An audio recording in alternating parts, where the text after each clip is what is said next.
we're at this transition, and I think it's very important to understand this. Part of what you're talking about, the demise of the American hegemony power, is the currency. The currency is going to collapse because of the debt crisis. From my point of view, it's actually very, very simple.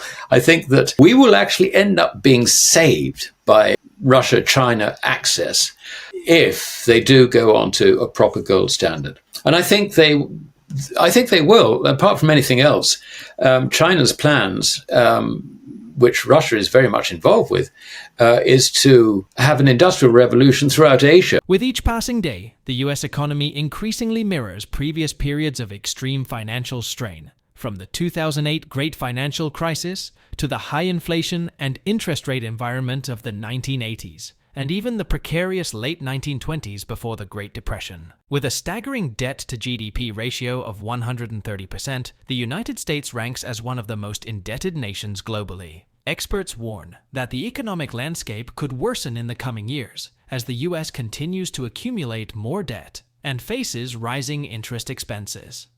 Many analysts see the US heading down a similar path to Japan, which currently holds a 260% debt-to-GDP ratio and teeters on the brink of a sovereign debt crisis. Alasdair Macleod, a leading precious metals analyst and head of research at Goldmoney, strongly believes that a return to the gold standard is the only solution that can prevent the global financial system from a catastrophic collapse, one that could leave countless individuals financially ruined. In a recent interview with Jay Martin, Alasdair explains how Russian President Vladimir Putin could dramatically shift the global economic landscape and undercut the West's influence by making one pivotal decision: advocating for Russia and its allies to return to the gold standard. This would involve not just Russia, but the 9 other BRICS plus nations, the 45 countries that have informally expressed interest in joining the alliance, and members of other key coalitions like the Shanghai Cooperation Organization, the Eurasian Economic Union, and the Belt and Road Initiative. According to Alasdair, if such a large economic bloc were to adopt a gold standard, it would likely trigger a sharp decline in the dollar's value and elevate gold prices to unprecedented levels.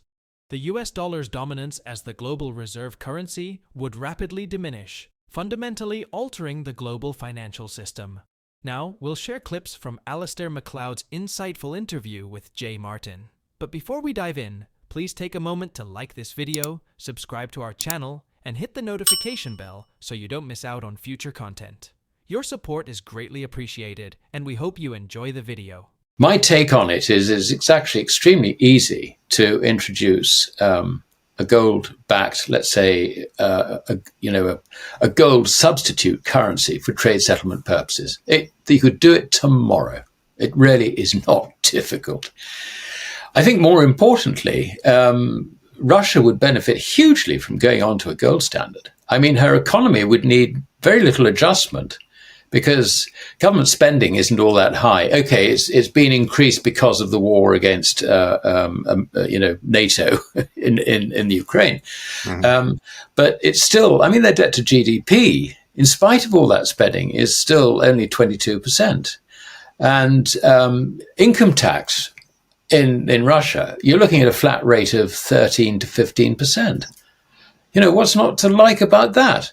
Yet their interest rates, I mean, the reference rate for the Bank of Russia is 18%. The reason for this is that nobody has confidence in the currency. Who would want to buy rubles? Fiat rubles. I mean, I might like the numbers in the economy, but I don't think I'd want to buy fiat rubles. So you can see that the thing that is missing is the guarantee of the value of the ruble.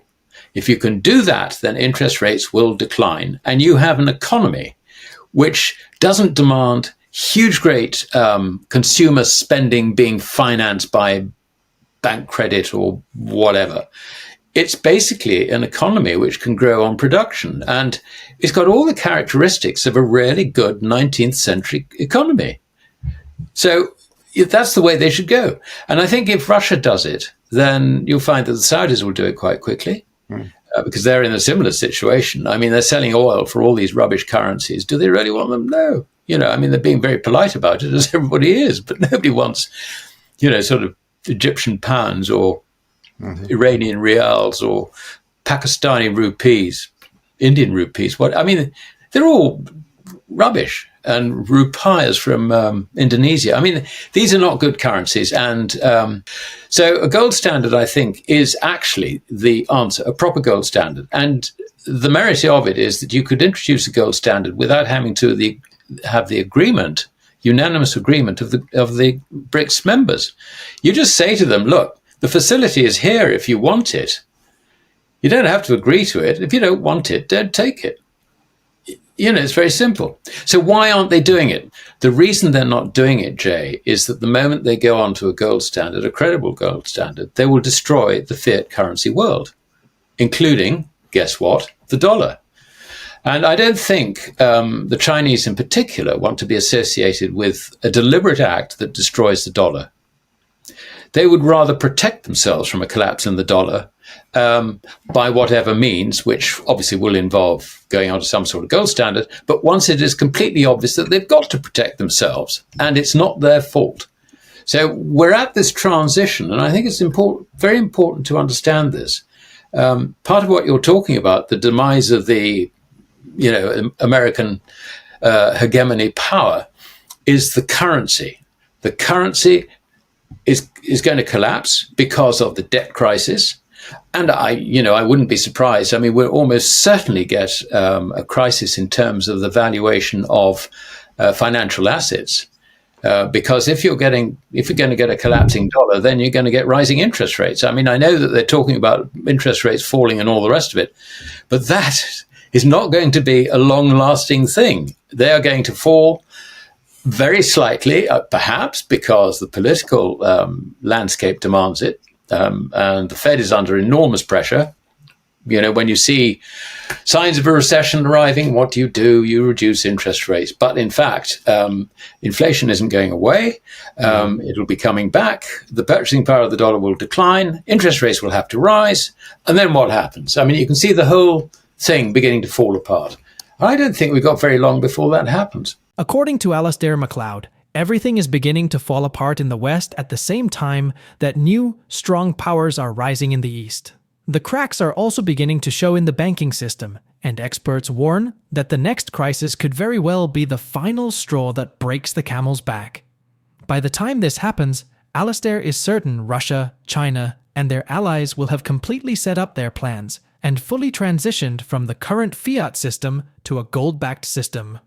However, instead of the partial gold-backed system other experts are currently predicting, Alasdair believes only a full gold-backed system will solve the coming sovereign debt crisis and return the public's confidence in our governments. The expert researcher and analyst is certain that when Russia and other countries go on a gold standard, the US and other Western governments will be forced to follow suit to calm the public. Let's get back to the video.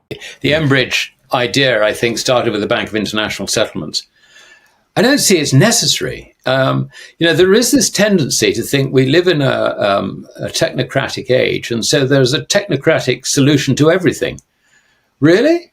Mm-hmm. It just complicates things. I mean, what you want out of a medium of, settlement medium, credit, money, whatever, you want something which is absolutely clear and very simple, and ordinary people can respect. You start doing things like, CBDCs and Enbridge and all the rest of it, you're going to lose everybody, really. It doesn't make much sense to me. Mm-hmm. I wouldn't rule out the possibility that they'll go down that route because it is extremely fashionable, but I think it would be a bit stupid when actually there's a very simple solution staring them in the face. Introduce a proper gold standard so that their currencies become gold substitutes. And funnily enough, I'm actually writing about it on my Substack, which will be published. This will be published on Thursday. And I lay out exactly how to do this. It's not difficult. It really isn't. And we've got lessons we've learned from the past. I mean, particularly the failings of the Bank Charter Act of 1844 in the UK, which sort of set the scene forevermore.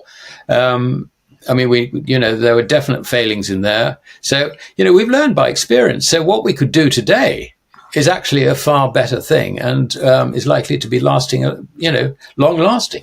The problem, Jay, is that governments don't like firm currencies for the very simple reason they want to use the seigniorage. They want to expand it. They want to finance things by inflationary means. So that is a real problem. And I don't see the Western governments coming off that desire, the policy at all. I mean, it would take a real crisis and maybe following on crises in the plural in order to convince their electorates that that stability in the currency would be a good thing.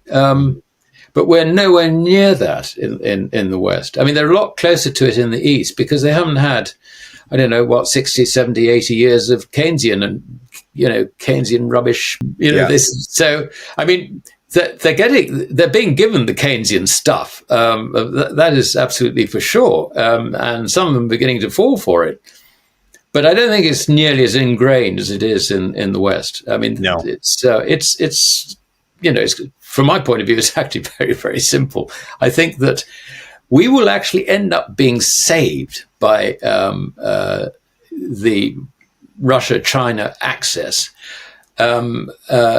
if they do go on to a proper gold standard. And I think they will, apart from anything else.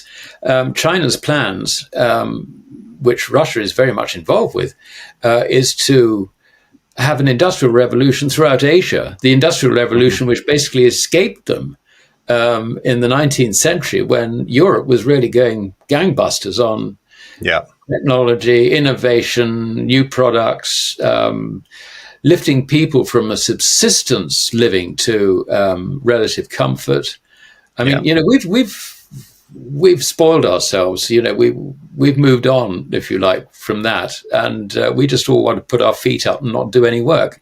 Whereas the Chinese and the Russians and all the rest of them are actually extremely enthusiastic about an industrial revolution, and they will bring it about. At the end of January 2024, China's official report to the IMF revealed that its gold reserves had reached 2,191.53 tons, with 243.22 tons added in less than 2 years.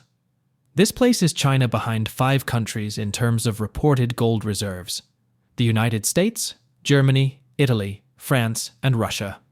However, Alasdair Macleod believes that China secretly holds over 27,000 tons of gold. If this is correct, it would mean that China's gold reserves surpass the combined reserves of these 5 nations. While Alasdair's estimate remains controversial, there is widespread agreement that China likely possesses far more gold than it officially reports. The situation in the US paints a different picture. Official reports state that the US holds over 8,000 tons of gold, but many experts doubt the accuracy of these figures, suggesting the actual amount may be significantly lower. While China is believed to be under-reporting its reserves, steadily withdrawing from the Shanghai Gold Exchange Vault, and encouraging its citizens to accumulate gold, the US continues to rely heavily on its debt-based fiat currency system. This contrast between China's focus on gold accumulation and the US's reliance on fiat currency highlights the divergent economic strategies of these two global powers, potentially setting the stage for major shifts in the global financial system. Please share your thoughts on Alasdair Macleod's predictions for the US dollar, gold, and the global economy in the comments section below. Also, ensure you smash the like button, subscribe to the channel, and turn on the notifications bell for more videos. Thanks for watching and see you in the next one.